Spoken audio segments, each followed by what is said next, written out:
नहीं तो सेवत कीमत चैन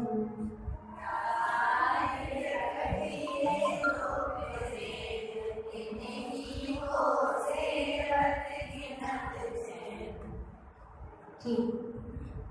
कल हमने अजीव तत्व संबंधी विपरीत मान्यता समझी थी। अब आस्था तत्व संबंधी समझ रहे हैं। तो ये बोला कि रागादि प्रगति दुख है। राग आदि से सब कुछ है। राग, द्वेष, क्रोध और माया, पांच इंद्रियों के विषय को ये सब कुछ जो राग के कारण ही होता है। स्पर्श इंद्रिय, घ्राण इंद्रिय, परफ्यूम अच्छा लगता है, ये कंपनी का परफ्यूम अच्छा है, आवाज आ रही है ना। चक्षु इंद्रिय, ये देखने की इच्छा होती है, वो देखने की इच्छा होती है, ठीक। फिर कर्ण इंद्रिय, ये सुनने की इच्छा होती है, वो सॉन्ग सुन ले, वो मूवी अब देख आए। तो ये अलग अलग जो पंचेंद्रिय विषय संबंधी विषय हो गए, वो सब क्या है, रागादि के कारण ही उत्पन्न होता है। रागादि से सब कुछ ले लिया। रागादि प्रगट, ये दुख दे, ये सब कुछ लास्ट में अपने को स्टार्टिंग की स्टेज में अच्छा लगता है कि ये सबसे अपना बहुत एंजॉय कर लिया, बहुत मजा आया, लेकिन बाद में वो विषय को क्या देते हैं, दुख देते हैं। जैसे पंखा अभी अच्छा लग रहा है, लेकिन जैसे ही सर्दी आएगी तब, है ना, यदि उसमें सुख होता तो फिर हमेशा सुख होता। फिर सर्दी आने के बाद विंटर में वो खराब क्यों लगता है, ठीक है।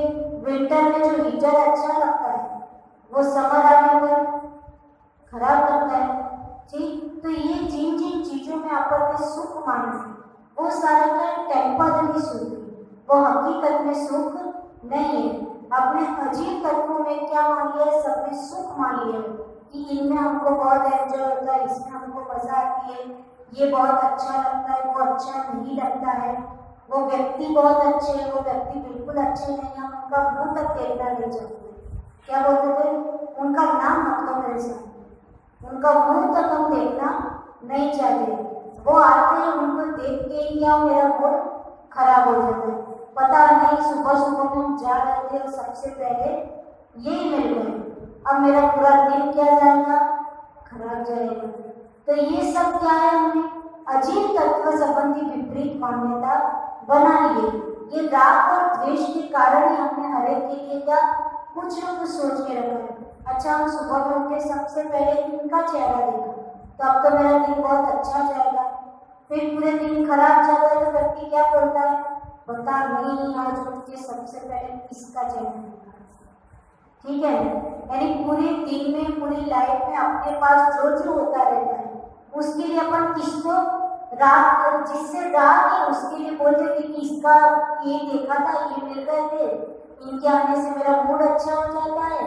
और जिनसे अपना राग नहीं, द्वेष वाले परिणाम, यदि वो मिल जाए, उनसे बात कोई हो जाए तो अपन क्या बोलते हैं कि आज वो मिल गए थे, सुबह सुबह में इसलिए पूरा दिन क्या गया, खराब गया। तो किसी के मिलने अथवा नहीं मिलने से और किसी के कारण हमारी लाइफ में कभी भी कुछ नहीं, लेकिन होता क्या है कि हमने हर एक व्यक्ति के लिए राग और द्वेष के कारण विपरीत मान्यता बना ली कि नहीं, ये आए तो बहुत अच्छा हुआ, ये मिल गए तो बहुत खराब हुआ। तो ये प्रकार की ये सब मान्यता से दूसरा का कोई फायदा अथवा नुकसान नहीं होता है। सबसे ज्यादा नुकसान किसका होता है, खुद का होता है। क्या हमने सुबह से ही सोच लिया कि अब सुबह सुबह में इनके दर्शन हो गए, अब तो समझ लो पूरा दिन तो खराब ही जाएगा, ठीक। अब हमने यहाँ सेटिंग क्या कर ली, पूरा दिन क्या जाना है, खराब जाना है। अब क्या होगा, बैठे बैठे सुबह में कहाँ मिल गए, अब पूरा दिन पता नहीं कैसा जाएगा। सुबह सुबह में ही ऐसे लोग मिल जाते हैं, ऐसे लोग क्यों सामने आ जाते हैं। अब क्या हुआ, हमने बैठे बैठे पूरी यूनिवर्स में से ऐसी नेगेटिव वाइब्रेशन हमने कलेक्ट कर ली, सोच के कलेक्ट कर ली।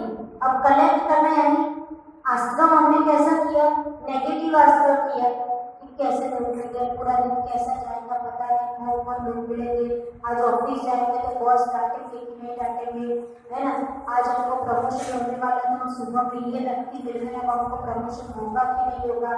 तो ये जो हमने चिंता कर करके, टेंशन कर करके जो नेगेटिव वाइब्रेशन सारे कलेक्ट किए एटमोस्फेयर में से, तो अब क्या हो जाएगा, खराब आश्रम तो किया, पाप कर्म का आश्रम किया, और फिर जैसा जैसा सोचते वैसे वैसे व्यक्ति और वस्तु अपने को कभी ना कभी मिल जाते हैं, और नसीब से थोड़ी देर बाद मिल गया और कुछ खराब हुआ, तो हम क्या बोलेंगे कि देखो मैंने बोला था सुबह में कोई व्यक्ति मिल गए, उसके कारण मेरा पूरा दिन क्या हुआ, खराब हुआ। सुबह सुबह में कोई व्यक्ति कहीं जाने के लिए निकला, एक्सीडेंट हो गया, बहुत भयंकर एक्सीडेंट हो गया, लेकिन बच गए, ठीक है, तो अब क्या बोलेगा, सुबह सुबह में आज का मुहूर्त अच्छा नहीं हुआ। व्यक्ति क्या बोलता है, सुबह सुबह में आज मुहूर्त अच्छा नहीं हुआ, अब पूरा दिन पता नहीं कैसा चलेगा, अब तो एक स्टेप संभल के चलना पड़ेगा पूरे दिन, नहीं तो कैसा जाएगा कैसा चलेगा, आज तो सुबह की शुरुआत ही खराब है। तो ये जो व्यक्ति सुबह से ही सोचना स्टार्ट कर लेता है, उसके कारण क्या कर लेता है, आश्रम नेगेटिव आश्रम को कलेक्ट करता है, और उसके कारण पूरे दिन में क्या नेगेटिव चीजें ऑब्वियसली उसके सामने आएगी, क्योंकि जो सोचते हैं वैसे वैसे लोग मिलने लगते हैं उनको, और जब खराब होगा तो हमारी श्रद्धा क्या हो जाएगी, मजबूत हो जाएगी कि देखो उनके कारण ऐसा हुआ, देखो वो मिल गए थे इसलिए ऐसा हुआ। तो विपरीत मान्यताओं के प्रति अपनी श्रद्धाएं क्या मजबूत होती जाती है, इसलिए बोला जाता है, पर नॉर्मल लाइफ में नहीं बोला जाता पॉजिटिव सोचो, गलत भी हो जाए तो भी क्या सोचो, थिंक पॉजिटिव। क्यों बोला जाता है, कुछ भी गलत हो जाए, एक बार सुबह का पाप कर्मों का उदय था तो जरूर पूरे दिन में पाप कर्मों का उदय रहेगा, लेकिन हमारी मान्यता तो ऐसी होती है आज की शुरुआत अच्छी नहीं, तो कुछ भी हो जाए ये सोचो कि हम तो बहुत बड़ा एक्सीडेंट होने वाला था, हम तो बिल्कुल बच गए। जब ऐसा पॉजिटिव सोच लोगे, चलो जो होना था हो गया, सुबह सुबह में पूरा दिन अच्छा जाएगा, तो ऐसा सोचोगे तो क्या होगा, पूरा दिन अच्छा जाएगा। लेकिन हम गलत सोच के, राग और द्वेष के कारण गलत सोच करके इतना नेगेटिव वाइब्रेशन कलेक्ट कर लेते हैं, नकारात्मक ऊर्जा कलेक्ट कर लेते हैं, उसी को ही पाप कर्म कहा जाता है, पापास्त्र कहा जाता है, और उसके फल हमको कभी न कभी भोगने पड़ते हैं। अब वो राग और द्वेष के कारण होते हैं। राग भी दो प्रकार का होता है, प्रशस्त राग और अप्रशस्त राग। प्रशस्त राग परंपरा से मोक्ष का कारण मानते हैं। प्रशस्त राग यानी देव शास्त्र और गुरु के प्रति श्रद्धा होना, उनकी सेवा में रखना, सेवा में रहना, उनकी विनय करना, और ये जो प्रशस्त राग में जो व्यक्ति लगा रहता है वो क्या कर लेता है, पुण्याश्रव करता है कि नहीं, जैसे सब सुबह में जल्दी सब उठ गए और उनके परिवार साथ में चले, अभिषेक देख के वापस आके यहाँ फिर से अभिषेक देखा, देखने के बाद पूजा करने का टाइम मिल गया, उसमें पूजा कर लिया, पूजा करने के बाद क्लास पढ़ ली, कितना अच्छा शेड्यूल हो गया। नहीं तो अभी तक घर में होते तो क्या होता, सोते रहते हैं, और सुबह से कितनी अच्छी शुरुआत कर ली हमने, इतने बजे तक, लगभग 7:30 पौने 8 बजे तक बस ऐसा ही टाइम चला जाता है, पूरी टाइम का यूटिलाइज नहीं होता। लेकिन आज क्या कर लिया हमने, अच्छा कर लिया। तो ये क्यों कि पढ़वा रोज वहाँ ही पढ़वा थोड़ी चेंज हुआ है, और निमित्त कौन बन गया कि चलो माता जी जा रही है हम भी चले चलते। तो प्रशस्त राग के कारण व्यक्ति क्या कर लेता है, धर्म कार्य में, सेवा कार्य में छूट जाता है, और उसके कारण दुनिया के व्यसन से बच जाता है। क्योंकि जब आपका टाइम इधर लगेगा तो अपने आप दूसरे व्यसन से आपका टाइम बचेगा, और पुण्याश्रम आपका होता रहेगा।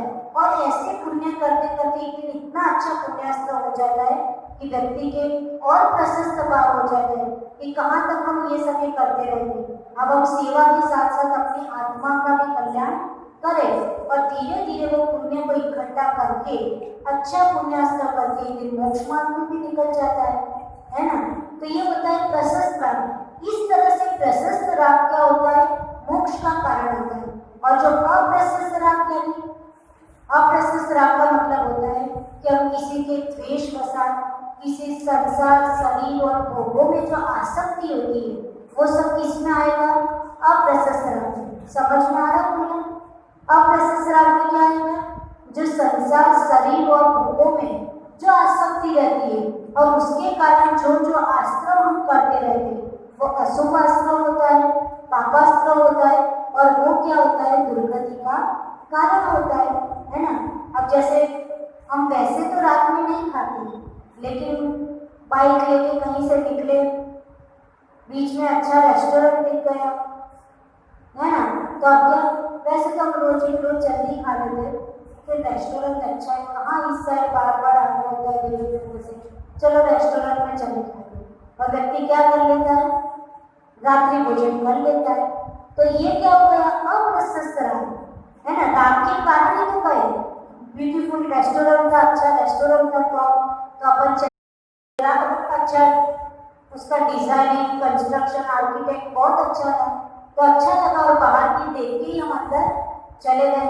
अब वही डोसा यहाँ पर ढाबे भी मिलता होगा, लेकिन रेस्टोरेंट पे जाके हम खाए, होता ही नहीं, बाप यहाँ से ही पलटते हैं।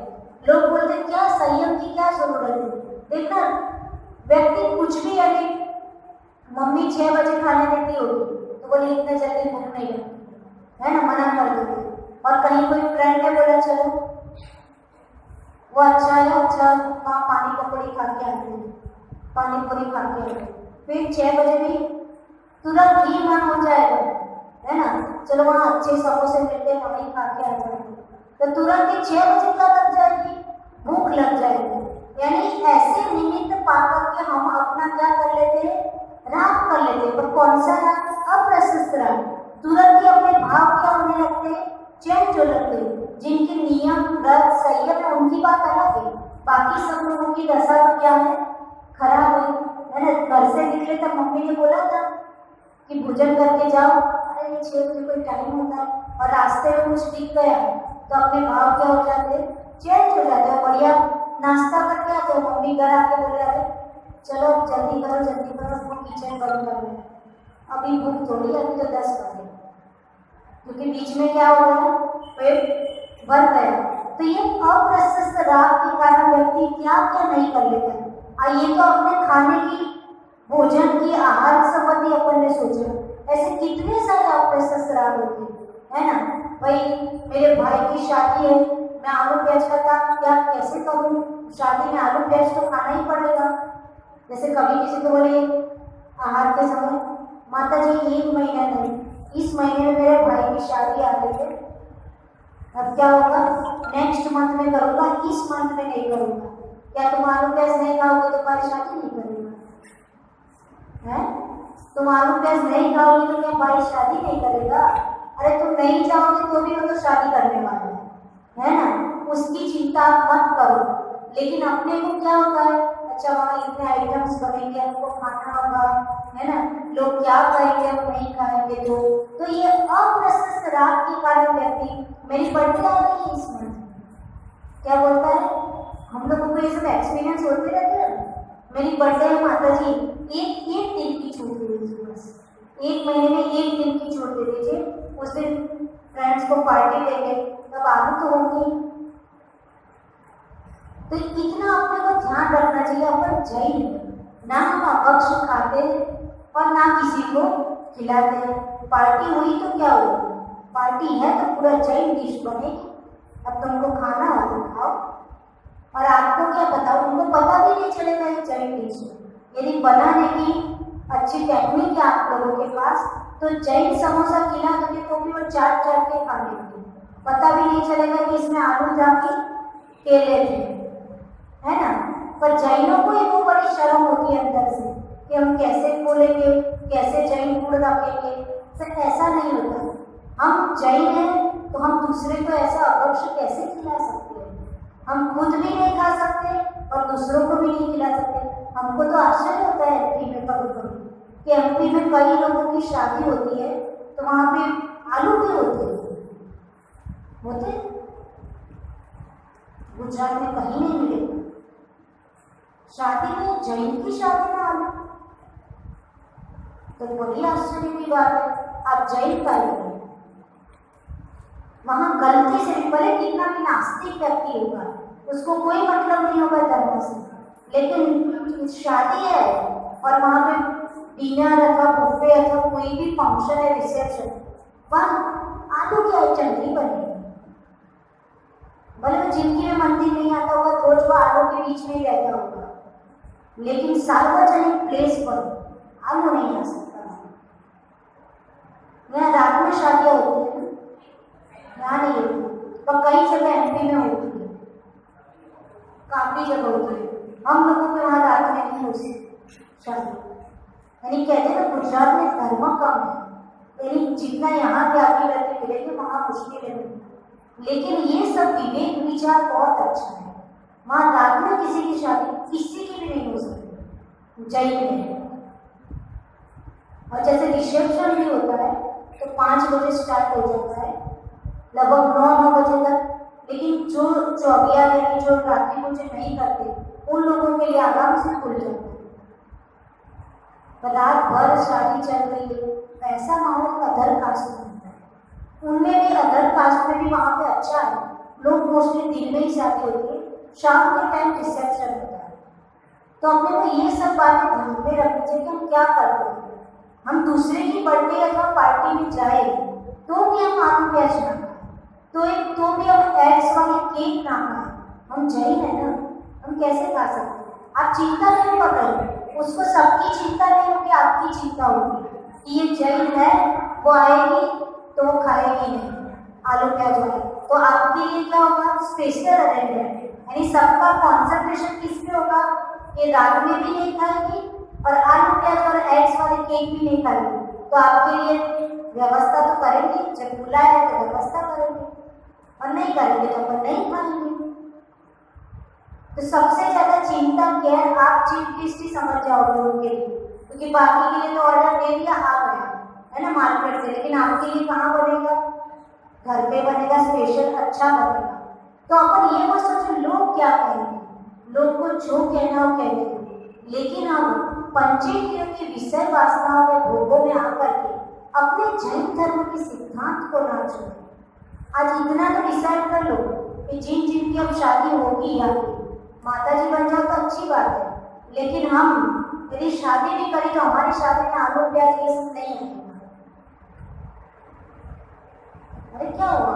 कितनी आइटम्स होती है, कितनी आइटम्स होती है, आलू प्याज बैंगन ये सब कंपल्सरी थोड़ी होता है, कितनी आइटम्स होती है। वहाँ पे गुजरात में कभी भी नहीं आ सकता, तो भी 500-800 रुपए की एक डिश होती है, इतना 800 रुपए की एक डिश, इतनी आइटम्स होती है कि आप सिर्फ देख देख के थक जाओ, और कहीं भी आलू प्याज नहीं होगा। आप देख देख के खाने की बात तो बहुत दूर है, सिर्फ टेस्ट भी ना कर पाओगे, इतनी आइटम्स होती है। जैसे कोई अच्छी पार्टी है तो 800-800 1000 रुपए की एक डिश होती है, सोचो है ना, तो भी आलू प्याज नहीं होगा। तो आलू प्याज के बिना कितना सारा बन सकता है। वहाँ के लोगों को आता भी है, वहाँ के जो कैटरिंग वाले हैं उनको बनाना भी आता है इतनी चीज। तो अपने को स्ट्रिक्ट रहना चाहिए कि हमारी शादी होगी तो ना पटाखे फूटेंगे, ना आलू प्याज लहसुन और बैंगन जो भी होता है तो खाने की चीज वो कुछ नहीं बनेगा। इतना अपने में पावर होना चाहिए, इतना तो होना चाहिए। हमको तो बड़ा आश्चर्य होता है, यहाँ घर में प्रतिमाधारी होंगे और वहाँ पे शादी होगी तो उनके वहाँ आलू प्याज बने होंगे, ये कैसा है? अरे जिनको खाना ना खाए, और ऐसा नहीं उसके बिना भी बहुत अच्छा मेनू रेडी होता है। तो आज से डिसाइड कीजिए कि हमारी शादी में ये सब कुछ कभी भी गलती से नहीं होगी। ठीक, पटाखे भी नहीं फोड़ने चाहिए। क्या होगा? जब अपन अच्छे रहेंगे तो लोग बाद में तारीफ भी करेंगे। लोग क्या करेंगे? तारीफ करेंगे कि ठीक है, उस सेल्फ डिसिप्लिन जिसकी शादी थी उसमें ही था कि हमारी शादी में पटाखे लगा के नहीं फूटेंगे, तो कितना अच्छा लगता है। तो ये सब क्या होता है? अप्रशस्त राग के कारण दुनिया जिस प्रवाह में बह रही है उसी प्रवाह में अपन भी क्या बहने लगते हैं। लेकिन बहने के पहले हम सोचे कि यहाँ तो बह लेंगे, लेकिन बहते बहते एक दिन नरक गति की ओर भी अपन बह जाएंगे। तो अप्रशस्त राग के कारण हम ये कोई भी गलतियां गलती से भी ना करें। अप्रशस्त राग के कारण हम रात रात भर जग रहे हैं, पबजी खेल रहे हैं, गेम्स खेल रहे हैं, ये भी तो राग है। किससे राग है? पबजी से, मोबाइल से अटैचमेंट है। वह कौन सा अटैचमेंट है? अप्रशस्त। अब उसके कारण 1 बजे, अब पबजी बैन हो गई, अब 1 बजे तक नींद ही नहीं आ रही। नींद कहाँ से आएगी? रोज की प्रैक्टिस हो गई 1 बजे तक जगने की, अब पबजी की याद में नींद ही नहीं आती 1 बजे तक है।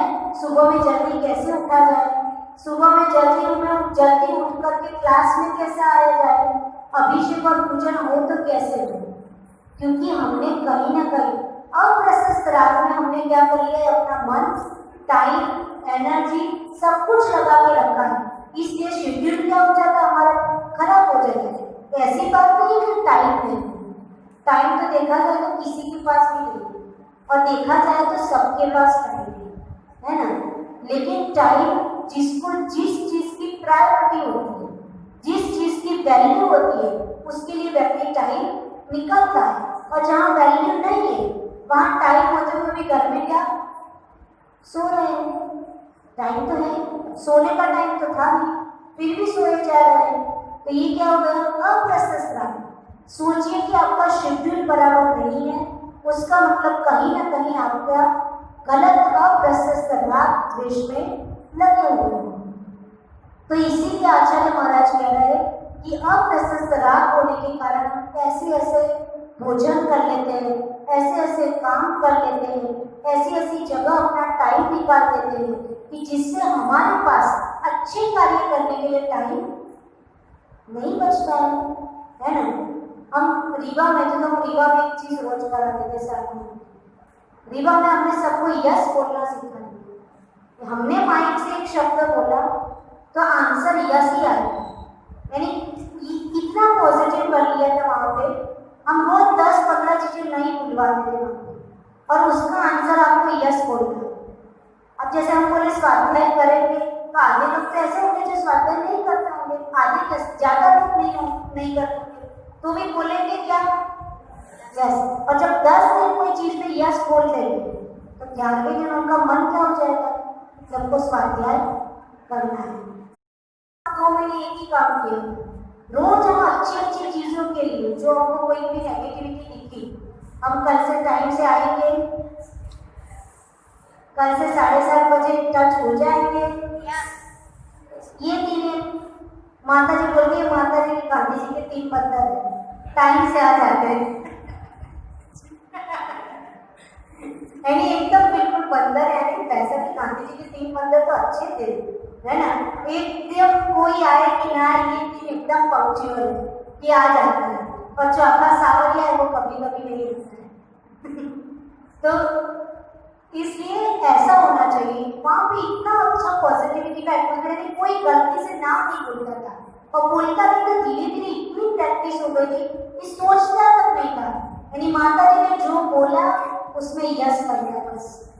क्या होता है, जैसे कोई बच्चे होते हैं तो आपने उनको कोई बात होती तो आपने बच्चों को बोला बेटा ये नहीं करना है, और बच्चे ने बोला ठीक है मम्मी नहीं करेंगे, तो आपको क्या होगा, खुशी होगी कि दुख होगा, खुशी होगी कि हमने कोई बात बोली और बच्चों ने तुरंत मान ली, तो आपके मन से उनके लिए क्या निकलेगा, आशीर्वाद निकलेगा, तो मेरी अच्छी भावनाएं निकलेगी कि मेरे बच्चे क्या है, अच्छे हैं। फिर भले वो कर पाए अथवा ना कर पाए, पर फिर भी उन्होंने एक बार हाँ बोल दिया तो आपको खुशी होती है, और धीरे धीरे ऐसे बच्चे क्या सब कुछ अच्छा करने लगते हैं। तो ये भी मन की प्रोग्रामिंग है, माइंड की प्रोग्रामिंग है कि अपन जैसे कंप्यूटर में प्रोग्रामिंग करते हैं तो सॉफ्टवेयर कैसा वर्क करता है ना, वैसे ही मन की प्रोग्रामिंग हमने जितनी पॉजिटिव कर ली तो क्या होगा, सब चीजों के लिए हमारा टाइम निकलने लगेगा। यानी रीवा में एक कंडीशन हो गई कि सब इतने पॉजिटिव हो गए थे कि जो चीज बोलो कोई चीज में ना आए तो सारे काम उनके लिए क्या हो जाते थे, इजी हो जाते थे। याद होगा चढ़ाना सती शंकर, बोलो यस, हाँ ये ठीक है। तो इस तरह से जो व्यक्ति एक बार तो बोल दिया यस है ना, 10 बार बोलोगे यस तो वो होगा कि चलो रोज यस बोलते पढ़ी लो, याद ही कर लो है ना। और जो ये बोले हमको तो याद होता ही नहीं है, हम तो याद कर ही नहीं सकते, ये सब तो बच्चों का काम है, हमारी तो उम्र हो गई, ये सब क्या है, ये भी आपकी मान्यताओं के साथ अप्रशस्त राग है। किसके साथ राग है, किसी व्यक्ति वस्तु के नहीं, आपकी मान्यताओं के साथ क्या है, अप्रशस्त राग है। मैं तो ये कर ही नहीं सकता, ये मेरे बस की नहीं है, ये तो सब उनका ही काम है, ये क्या हुआ, बहुत सारी चीजें अपन ने अपनी लाइफ में मान्यता बना के रखी है, और जैसे जैसे व्यक्ति ने मान्यता बनाई वैसा वैसा व्यक्ति बन जाता है। जैसे माइकल ने मान्यता बना ली कि मैं 10 दिन उपवास कर सकता हूँ, अब उससे हो जाता है, हो जाता है कि नहीं? सारा खेल कहाँ का है? मान्यता का। बेबी चाची ने मान्यता बना ली है कि मेरे को तो हर साल 10 उपवास करने ही है। तो बेबी चाची एक साइड से देखे तो मैडम में दम नहीं, हम किसी से कम नहीं है। देखने में कितनी दुबली पतली दिखती, लेकिन देखो कोई आंटी नहीं कर पाई और 10 उपवास बेबी चाची कर देती है। ठीक, तो ये सब खेल कहाँ का? जो मान्यताओं के साथ कैसा अटैचमेंट, प्रोसेस अटैचमेंट है कि हमारी मान्यता है कि हम ये कर सकते हैं, और अपना अटैचमेंट कैसा होता है? कहीं ना कहीं अप्रोसेस अटैचमेंट होता है। ऐसा नहीं कि सबकी शक्ति नहीं होती, कई लोगों की शक्ति भी नहीं होती है कि पीठ बढ़ता है, ये प्रॉब्लम वॉमिटिंग, तो वो बात ठीक है। तो कई लोगों की शक्ति होती है लेकिन मान्यता गलत होती है, अप्रोसेस खराब होता है। हम उपवास कर लेंगे, घर में कौन करेगा, हम ये कर लेंगे, कौन करेगा, ये सब चीजें अपन खुद बहाने ढूंढ लेते, नहीं करते। जब आप करोगे तो कोई ना कोई तो करेगा, किसी के बिना कोई काम अटकता है क्या? नहीं अटकता है। लेकिन हम पहले ही अपने आप को क्या कर लेते, एक मान्यताओं के बंधन में बांध करके खराब आश्रय कर लेते। तो यहाँ पे यही बोला, ये टॉपिक इतना अच्छा है कि आप जिंदगी के हर पल पे क्या घटित कर सकते हो। कहीं मान्यताओं से हमारा अप्रशस्त रह गया, कहीं व्यक्तियों से अप्रशस्त रह गया, कहीं वस्तुओं से अप्रशस्त रह गया, है ना। ये लिपस्टिक तो हमको लगानी है ना, ये चीज तो हमको चाहिए है। अब कैपेसिटी है कि नहीं, मेरी बर्थडे आ रही है, पापा वो वाला मोबाइल तो हमको चाहिए ही है। तो क्या हो गया? अप्रशस्त है, देख रहे नहीं है परिस्थिति, तो भी ट्रेंड लाया, हमको ऐसी वाली ड्रेस चाहिए ही है। ये सारा अप्रशस्त राग है ना। ठीक है, जो अच्छे नियम संयम पाल रहे उनकी बात अलग है, लेकिन ये बच्चों की कंडीशन तो इसी में जीवन जा रहा है कि नहीं साथ में, है ना। बच्चों का क्या जा रहा है? वैसा ही जा रहा है कि हर एक चीज में उनको पता ही नहीं हम क्या कर रहे हैं। तो यही बोला कि रागादि प्रकट ये दुख दे, ये रागादि जो राग द्वेष क्रोध मान माया लोभ पंचेंद्रिय के विषय को, ये सब क्या हमको दुख देने वाले हैं। तिन्हीं को सेवक किलत चैन, और हम क्या कर रहे हैं? उनकी ही सेवा करते आगे बढ़ रहे हैं, उनकी सेवा में दिन रात हम लगा रहे कि पूरे दिन प्रशस्त अपना रात कितने समय होता है, जितने टाइम क्लास पढ़ा, जितने टाइम अपने स्वाध्याय किया, भगवान की भक्ति की, ये सब किसमें आता है? प्रशस्त रात में आता है। बाकी का समय अप्रशस्त, है ना। तो इसलिए बोला कि उनकी सेवा करने में वो क्या मानता है? सुख मानता है। एक होता है कर्तव्य कि करना पड़ता है, गृहस्थी है इसलिए कर रहा है, लेकिन एक उसमें डूब जाना, एक आसक्त हो जाना उसमें, वो क्या है? अप्रशस्त। एक करना पड़ रहा है, चलो भोजन बना दिया, आ गया अपन मंदिर, अपना काम कर लिया, बाकी के जो समय में स्वाध्याय कर लिया, वो अलग बात है। लेकिन हम उसी में रच पच जाना, इतने मशगूल हो जाना कि दुनिया दिखे ही नहीं, अपनी आत्मा दिखे ही नहीं, मंदिर दिखे ही नहीं, तो ये सब अप्रशस्त राग में अति आसक्ति होने के कारण ये सब होता है। और ये आश्रव के कारण है, ठीक है। आश्रव तत्व संबंधी जो विपरीत मान्यता है ना। ये बच्चे हैं, अब ये मेरे बच्चे हैं, यानी मेरे बच्चे, ये मेरे घर के लोग हैं, ये मेरे फ्रेंड्स हैं, ये सब क्या है?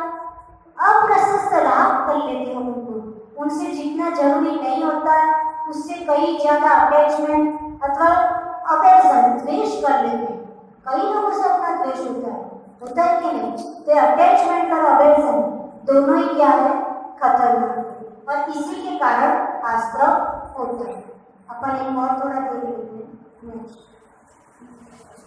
सिर्फ स्टार्टिंग करते हैं। शुभ अशुभ पंथ की पल मंझारे, रति अरति करे निज पद विसार।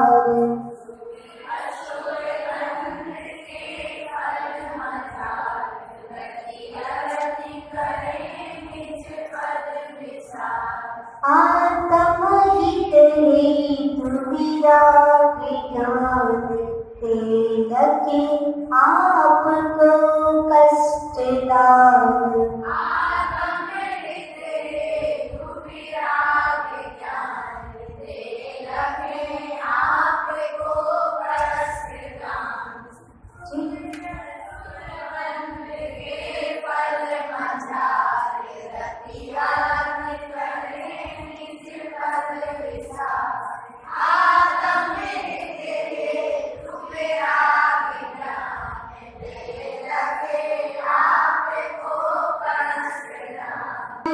शुभ अशुभ बंध के फल हो जाए।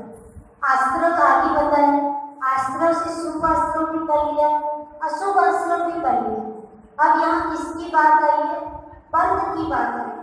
तो जैसा अस्त्र किया वैसा वैसा आपके पास कार्मिक अकाउंट्स अटैच होते जाएंगे। आपने शुभ अस्त्र किया तो आपकी आत्मा के साथ पॉजिटिव कार्मिक अकाउंट अटैच होंगे। आपने अशुभ अस्त्र किया तो आपकी आत्मा के साथ नेगेटिव कार्मिक अकाउंट अटैच होगा, यानी नेगेटिव कार्मिक वर्गणाएं अपने साथ अटैच होगी। ये पूरा क्या हो जाएगा? बंध हो जाएगा। तो शुभ अशुभ बंध के फल मंचा, जब बंध हो गया तो उसका जब फल मिलता है तो अपन क्या, अच्छे शुभ कर्मों का फल मिला तो हम क्या है? सुखी है। और सुखी होने के कारण हम क्या करने लगते हैं? रति करने लगते हैं। उस समय हम सब भूल जाते कि हमने बहुत साधना की थी, बहुत मेहनत की थी, बहुत परिश्रम किया था, बहुत देव शास्त्र गुरु की सेवा की थी, बहुत चौके लगाए थे, बहुत विहार में साथ चले थे, बहुत स्वाध्याय किया था। इसके कारण आज हमको सुख मिला है, क्योंकि शुभ कर्म शुभ आश्रय किया था, है ना? उसका फल जब हमको मिला तो हमको आज सुख मिला है। व्यक्ति सुख में जब सुख मिलता है तो सब कुछ भूल जाता है, उसको थोड़ी याद है पहले कितने परिश्रम करके हम इधर हमको मनुष्य जन्म मिला है, वो थोड़ी याद है। तो यहाँ क्या करने लगता है? आज सुख है, बहुत अच्छे पैसे है, कोई दिक्कत नहीं है, तो क्या कोई होश हवास ही नहीं है। देख रहे हो तो अपन धार्मिक समाज में दूसरी जगह दिल्ली और बड़ी बड़ी सिटीज में जाके देखो, कोई मतलब नहीं है मंदिर से और उससे, है ना? घर में खाना बनाने वाली भोजन बनाती है, बाकी सब लोग अपने टाइम से भोजन कर लेते हैं। रात भर पार्टी शार्टी होती है, बहुत बड़ा बंगला है, बस जिंदगी उसी में ही पूरी जुड़ जाती है। चौका और साधु और आहार वो सब क्या होता है हमको पता नहीं है। एक व्यक्ति रख लिया, पैसे दे दिए, चलो बड़े साधु को याद है हमारे वहाँ चौका लग जाएगा, तो वे बड़े साधु है, नाम उनका बहुत अच्छा है, तो चौका लगा लो। तो क्या हो जाता है? अच्छे किसी को बुला के चौके लगा दिए, अपने पावर और पैसे के बेस पे चौके लगा लिया, अपने आहार हो गए। तो क्या हुआ? एक दिन आहार करा लिया, लेकिन ये नहीं सोचते कि हमारे कितने भावों के परिश्रम साधना के कारण हमको मनुष्य भाव मिला था, और हमने सारा टाइम इसमें मौज मस्ती एंजॉय और इन सब में क्या टाइम निकाल दिया। तो सुख समय जब सुख मिलता है तो व्यक्ति क्या गति करने लगता है, व्यक्तियों से, वस्तुओं से, है ना? और ज्ञानी जीव होते हैं।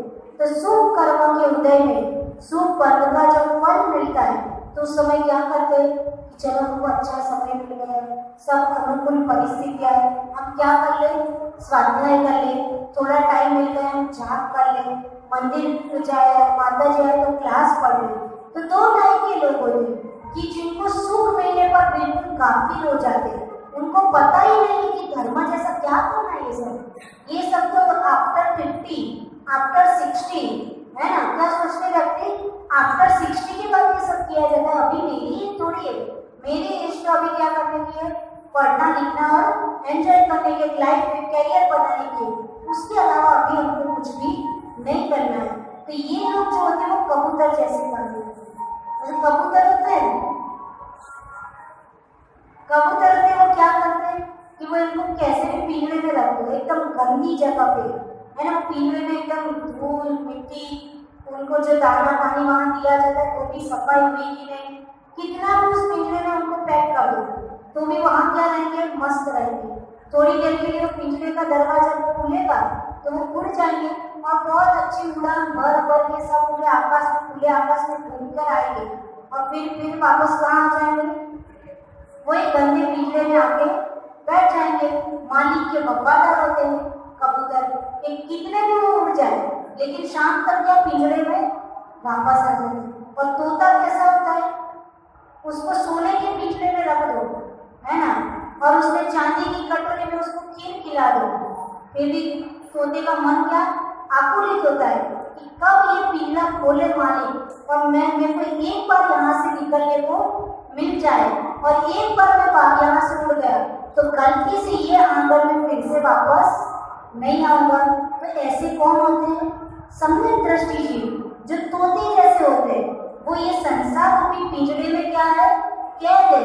कितनी भी सुख सुविधा मिल जाए, कितनी भी अच्छे, कितने भी पैसे, कितना भी सुख है उनको, शरीर का सुख, मानसिक सुख, फाइनेंशियल सुख, सब कुछ है, लेकिन फिर भी क्या सोचेंगे, कब भगवान मेरा रास्ता खुले और मैं इस पिंजरे में से यानी संसार में से बाहर निकल के व्रत धारण करूं, संयम धारण करूं, प्रतिमा लूं, दीक्षा लूं, और क्या फिर से इस संसार में ये कीचड़ में फिर से वापस नहीं आएंगे। लेकिन ऐसे तोते जैसे बुद्धि कितने लोगों की होती है ना। यहाँ आके तो बहुत अच्छा लगता है, कभी कभी प्रवचन की कोई बात अपने अनुसार होती है तो अपने को ऐसा लगता है माता जी हमको ही कह रही होता है कि नहीं। कभी कभी जैसे जो चीज अपने को लाभ होती है तो सुनने वाले को क्या लगता है ये चीज हमारे पर ही कही जा रही है ना, तो वो बात उसको दिल को छू जाती है, तो उसको ये होता है कि चलो कितनी अच्छी बात बोली, माता जी ने सही बोला। लेकिन घर जाके वही कबूतर की तरह वही कीचड़ में क्या हो गए, मस्त हो गए, है ना। फिर कल पिंजरा खुलेगा, पूरे दिन अच्छा अच्छा लेके जाएंगे, लेकिन फिर वापस वही कबूतर की तरह मस्त हो जाएंगे। तो वही कबूतर जैसे अपनी हालत है, लेकिन हालत किसके जैसी होनी चाहिए, वो तोते की तरह बस एकदम ताक के बैठा है, कब ये मालिक गलती से दरवाजा खोले और मैं यहाँ से उड़ जाऊं, और ऐसा उड़ूं कि वापस लौट के ना। तो इस तरह से शुभ अशुभ बंध के पद मंजा, रति अरति करे निज पद विसा, यानी अपने आप की इम्पोर्टेंस को भूल करके क्या करता है, रति करता है, और अशुभ बंध का जब पद उदय में आता है तब क्या कर रहा है, द्वेष कर रहा है, अरति कर रहा है। कैसे लोग मिल गए, कहाँ शादी कर ली मेरी, क्या घर तक नहीं देखा था पापा ने ढंग से, कैसे एकदम बिल्कुल झगड़े लोग मिल गए, कंजूस लोग मिल गए, है ना, क्या क्या नहीं बोल देते। ठीक है, मिल गए, डेफिनेटली मिल गए, लेकिन पाप कर्म किसका था, खुद का था। कैसे लोगों के बीच में मेरे को लाके रख दिया, मैं तो वहां ही अच्छी थी। तो जब अशुभ कर्म का उदय आया तो हम क्या करने लगते, उस व्यक्ति और वस्तुओं से और परिस्थितियों से हम क्या करने लगते, अरति यानी नफरत करने लगते।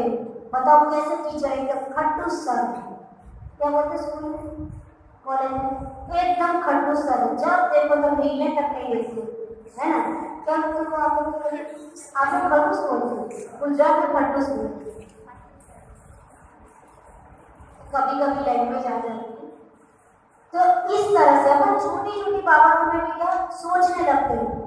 कहीं शॉप पर भी जाओ, वो शॉप पे नहीं जाना है, वो ढंग से बात नहीं करते, वो शॉप पे चले, बड़े अच्छा हंस के बात करते, अच्छे उनके वहां जाए, है ना।